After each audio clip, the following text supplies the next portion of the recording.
Central TV. Today we are celebrating Africa Day, an annual day to celebrate the culture, tradition and heritage of Africa.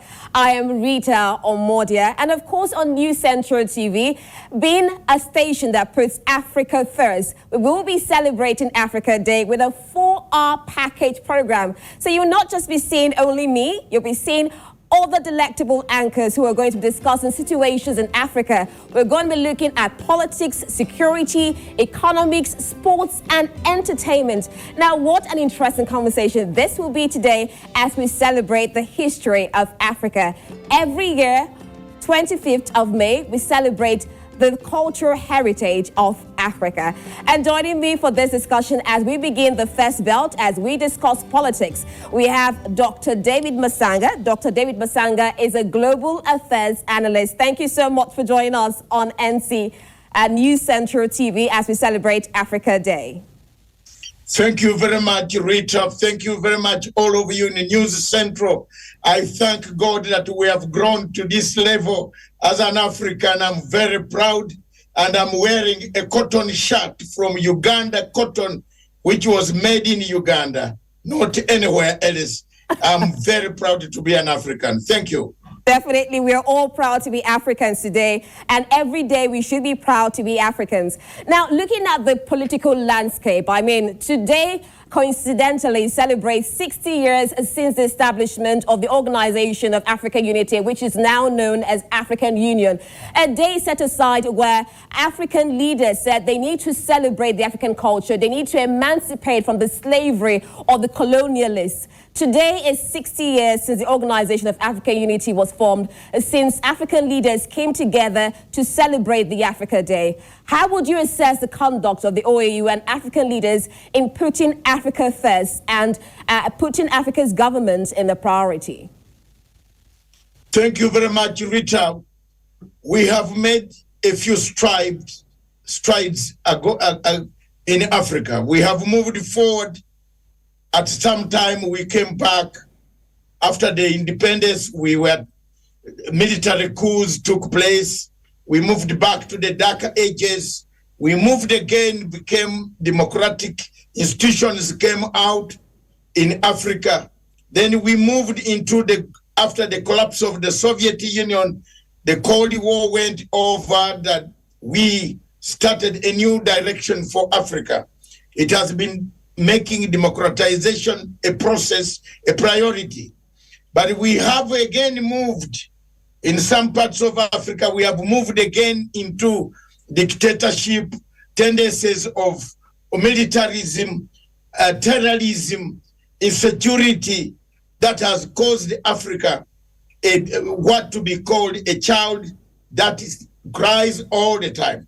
But despite all these challenges in the 60 years, African Union or Africa Organization of African Unity, as it was called 60 years ago, it has made a lot of inroads to tell people, to tell Africans that we need unity of purpose, which was the core tenet of all our people who founded this organization and who struggled for freedom for the people of Africa.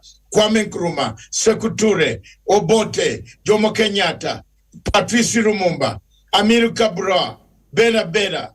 These are the gentlemen who stood up, Emperor Haile Selassie, Guerrero Nasa, Samora Machel, all the men, Nyerere, Julius Nyerere of Tanzania. All these people stood up and said, we better form an organization that will unite Africa, bringing Africa to the world map. Thank you so much, David Matsanga. I would like you to also face us directly so that we could see you and hear from you properly. Now, I would like to also bring in Nweke. Now, Nweke is a patron for Africa Fora. Happy Africa Day, Mr. Collins. Happy Africa Day to you. Thank you so much for having me, Rita. You are looking really like an African queen. Thank you so much, Collins. Now, looking at all Africa leaders have done, we're looking at the issue of politics. And in this situation, we have been clamoring for a purpose for Africa, where Africa begins to take that position of priority in the global landscape. We've seen a situation where the G7 summit is ongoing. We also see situations where these G7 leaders and also other European leaders, we see China, US, Japan, Russia, Ukraine, all trying to form an alliance with Africa. How can Africa better position itself? And how do you think Africa leaders have done in positioning Africa as a limelight to the world? So far, the African leaders haven't done very good job at, positioning themselves to take their true position in the League of within the League of Nations. Now, I am not one of those who would write Africa off completely in terms of how far they have gone. Neither am I going to paint the entire 60-year history of African Union completely black. Because one question you ask yourself is, we wouldn't know what Africa would have looked like in the absence of, the African Union. So to that extent, you would say that, yes, a lot have been accomplished, but the perception that more ought to have been done is very much there. Now, going forward, because I think that is the most important thing here, being forward-looking, drawing from lessons of history, and that is why out in Africa Fora, where I serve as the patron, our focus is more on the future. Now, looking at that future, the Agenda 2063 is a very, very important initiative. Now, I would say that the Agenda 2063 of the African Union, which is a 40-year futuristic strategic plan, would have to start, in our opinion, with two things. Number one is Africa clearly understanding and appreciating the fact that there is a reason that Africa is more or less looked at as the kingmaker of the world. Let me break that down in a few words.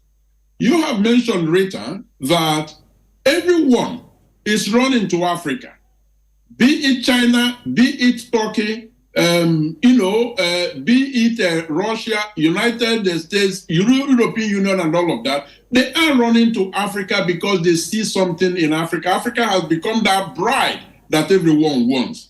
Africa is the only one that just doesn't understand why it is that bride that everyone wants. I think they need to start from there, because when they do, they will then see the competitive advantage that they bring to the table. That strengthens their negotiating position going forward. That's number one. And then number two is, if you look at the most serious critique that people have against, African Union, it is about the issue of good governance and implementation of, set projects, set goals, and objectives.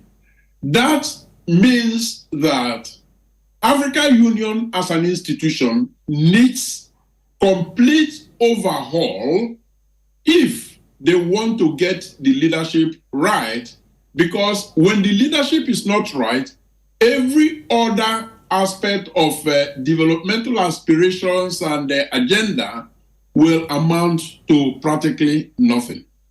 Now, talking about this complete overall, I'm going to bring Dr. David Matsanga into this conversation. Last year, we saw a series of military coups, and even presently, they're still trying to have successful transition to democracy. Take a look at Sudan with the war going on now. We're seeing two major military rivals fighting to take control. Meanwhile, the citizens are calling and demonstrating for a successful democratic transition and with no interference of the military.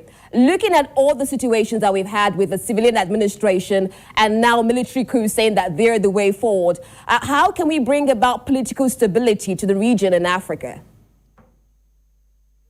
Much, Rita and my brother across. I first of all, Rita, I did not say you have done it for Africa today. You have represented all of us in your attire, but we have been outsmarted by ladies today this morning. Let me come to the point.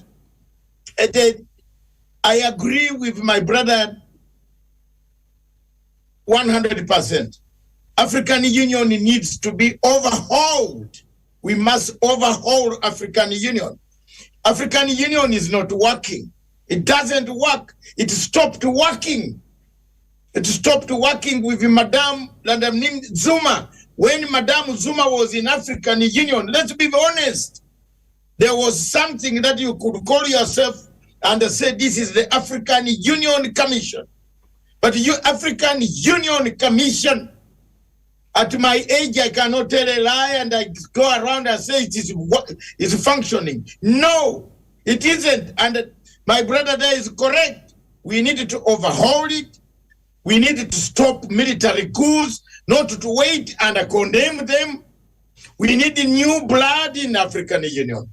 We needed to re-engage Africa by bringing in new ideas. Which way Africa to avoid conflicts? Look at the conflict. Look at Sudan, for example. As we speak now, blood is flowing in the streets of Khartoum. No African Union official has stepped in Khartoum to tell the two generals, come here. We need to talk to you as Africans. Now, Dr. Matsanga, how do we overhaul the system? Because African Union is made up of African leaders. Looking at the elections we have now, how exactly can we overhaul the African Union to make it better for the citizens? We must change even what is election. How many people in Africa understand the elections? How many? How many people? Tell me. Nigeria had 94 million voters. On the 6th, only 26 million just came out to vote. 68 million voters did not vote in Nigeria. So we needed to go back like a Chinese. In Uganda, we had 20 million, about 19 million voters. Only 11 voted. The rest disappeared, went to see God, or went to see hell and came back to the earth. Now, after the election is over, how are you going to set elections in Africa? So African Union must come out with a new strategy like China went back. China 40 years ago was the poorest nation on planet Earth with one rice scheme in my country, Uganda, where they were producing rice for their population and we are sharing that rice. Look at China today. It went back and reviewed its policies. The AU needs to review its policies. Are they working or not working? I can give you several examples where the EU... Before you give me that example, I'd like Collins to also contribute to all of this. Are you also looking at a situation where we overhaul the African Union? What exactly is the process going to be like? How can we bring about political stability in Africa?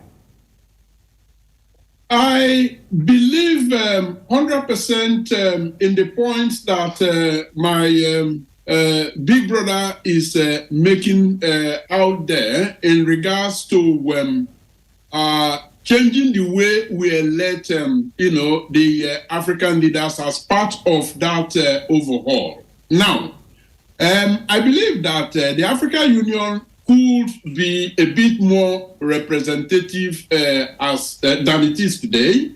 And that might actually, in concrete terms, translate to direct election of the leaders of the African Union, which means that the citizens would have to have more say about who sits in the African Union Commission. Now, at the moment, it is by way of appointment through the already elected representatives. I'm not saying that, that is going to be the magic wand that actually changes the status quo. But I'm saying that it is something that has not been tried before, and we need to, at least switch to that participative democratic form of leadership. Now, I say this realizing that one of the major issues that the African Union has had to deal with in the past period is that it has become a club of tired old men who sits in there to protect the interests of men, especially men, and a few women, very, very few women in that club. So they are there to protect their own interests. Now, when we switch over to the system of citizen participative democracy in terms of electing the leadership of African Union, that might begin to change, because that is where all of it begins, and that is where it ends. And looking at the issue of democracy, Dr. Matsanga, as some people will say that this is not African-like, it cannot work. Looking at the elections, you mentioned it, how many people are participating, we see corruption going all over. Do you also feel that democracy is viable or feasible in Africa, or should we switch to another system of government where we can understand that this can work in an African society? Thank you very much for that question. I want to be very candid and straightforward. A country, let me take some countries in Africa whose GDP is about not even $1 billion. And you are holding elections every 5 years. When you don't even have the money, you are borrowing this money from European Union. Who told you in Plato? I have read all the books of political science on planet Earth up to Plato Republic, everything. I've never found where Plato told us that we should hold elections every 5 years or every 4 years. How much money do we spend on elections in Africa? And we spend on these elections, then come and beat each other with the same money, little money that we have spent on an election. No African on the continent is even willing, apart from South Africa, and maybe in your place in Nigeria, where Goodluck Johnson stepped down and said, I've lost. But the rest of Africa, my dear, the rest of Africa, everybody says, I lost. You cheated me. They start fighting. So isn't it time for us to sit back and review, is this type of Westminster a democracy where we were told that, American type of democracy where there is a society, a social contract. In America, you can go hungry, but you'll get a check from the post office. In Britain, where I am, you can go hungry, then you get a check. But in Africa, when you go hungry completely forever. So why don't we check, and instead of wasting money on these elections, why don't we find out a way how we shall come to a politics of consensus on how we can make a better place than wasting too much money on elections that kill people on a daily basis. So these are some of the things that are making us very, very, very disturbed. And two, there is this new thing that has come. We are supervised. There is a point of our organization, which I had missed to tell you. Okay. African Union is captured. It is taken away by, how do you call it, African Union, when you are actually captured by a foreign state, which is a non-party state, that tells you which election to recognize and which election not to recognize. You saw the election of Democratic Republic of Congo. I'd like to bring in Collins into the discussion, Dr. Matsanga. Just hold on for a bit. We're still looking at the issue of politics, and the theme, we're looking at science, technology, innovation, the Africa we want. We've been saying this for a lot of time. Collins, you mentioned Agenda 2063 of the African Union. Dr. Matsanga has talked about the overhauling of the African Union. But at the same time, it says that for every region, for every country, for every state to progress, there has to be good leadership. And that's the question. How do we get that? How do we get political stability? How can we make our leaders more acceptable? I'm going to bring Collins quickly. Your final thoughts on this, on the Africa you want, especially when we look at politics and Africa going forward in this rate of technology, talking about agriculture, talking about all things? How can Africa come first? Thank you, Rita, and thank you again, Dr. Matsanga. I mean, it's always a pleasure listening to you. The point here is that in the Agenda 2063 that the African Union has churned out, I believe there are, quite a lot of things to applaud in that futuristic strategic document. But where I believe, it's shot below the belt is actually the issue that you have just raised, which is how do you begin to grow the African brand of democracy so that it serves the African people, taking into consideration the African idiosyncrasies. Now, they talked about, loving projects, for instance, and train interconnectivity, within all the capital cities of Africa, free movement of people by way of taking off all the, visa restrictions. And then they talked about, putting to an end all the wars. Yes, all of these are fine. But what I want to see is the point that I made earlier, which is developing a new brand of participative democracy where the citizens themselves are responsible for electing who leads them within the African Union. The reason that is important, and maybe even more important than the national elections, is that the ideal African Union that we want to see is one that actually churns out legislations that member countries would have to see themselves bounded by. That is very obligatory, that cuts across the entire Africa. So you need to get the leadership of the African Union right, and then they begin to act, for instance, in a way that prevents war rather than trying to, mediate peace when the crisis has already erupted. All right, thank you so much, Colin Nweke. We'll definitely continue to have this conversation. Unfortunately, we'll have to wind things down. Dr. David Matsanga, we have a full length of discussions today. Thank you so much for joining us and celebrating Africa Day. Always a pleasure. Thank you very much, Rita. And God bless Africa. See you anytime we are ready for you. Anytime, call us. Continue doing so for the best of this continent. Definitely. We cannot take any prisoners anymore. We must fight and get there and get it right. AU is dead. We must recapture it. Definitely.